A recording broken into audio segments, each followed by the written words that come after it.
बघा, भरत गोगावले यांनी स्वतःला मंत्रिपद मिळावं म्हणून किती वेळा वेगवेगळ्या माध्यमातून त्यांनी प्रयत्न केले.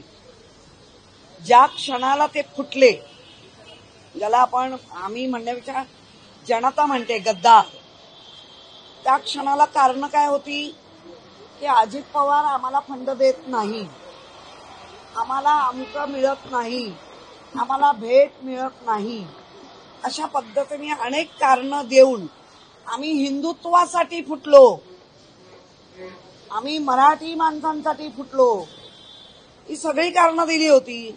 3.5 वर्षानंतर या भरत गोगावलेला आता साक्षात्कार झाला का?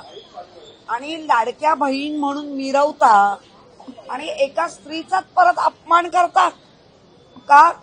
तर ती त्या ज्या आमच्या रश्मी वहिनी आहेत, त्या बाळासाहेबांच्या सुनबाई आहेत, उद्धवजींच्या पत्नी आहेत आणि आदित्याची आई आहे, ही नाती त्यांच्याबरोबर असणं हा काय दोष आहे का?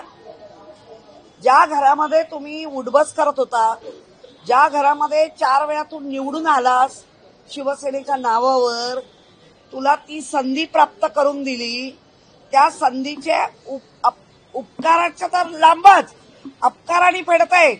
मला तर डायरेक्ट असं वाटतं की पाडग्यांमधला निष्ठावंत कोण? तर गोगावले.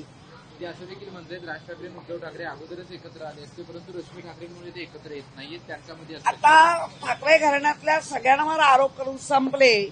शेवटी अवकातीवर आले. महिलांचा कसा अपमान करायचा, एक स्त्रीचा अपमान, एका नात्यात गुंतलेल्या आहेत म्हणून अपमान, हा सरळ सरळ भेट तुम्हाला आम्ही दाखवतो. अपमान करताना नारायण राणे शिवसेनेत येणार होते, छगन भुजबळ शिवसेनेत येणार होते, परंतु ते शिवसेनेत न येता दुसऱ्या पक्षांमध्ये गेले. अहो, मुळामध्ये एवढं सगळं बोलायला आता कसं आठवलं? कुठली चाय पिऊन बसले होते.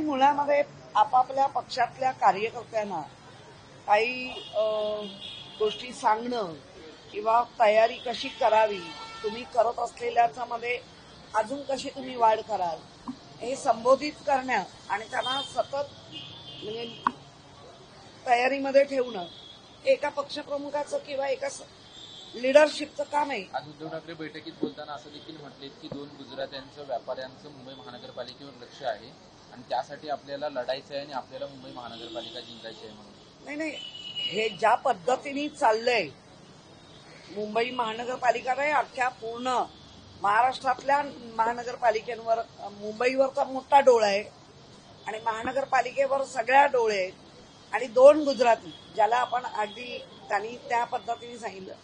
तर मला वाटतं मोरारजी देसाईंपासून ज्या पद्धतीने मुंबईचा, महाराष्ट्राचा आणि केंद्रातला जो इतिहास आहे त्याची पुनरावृत्ती होते का हे वाटतंय आता.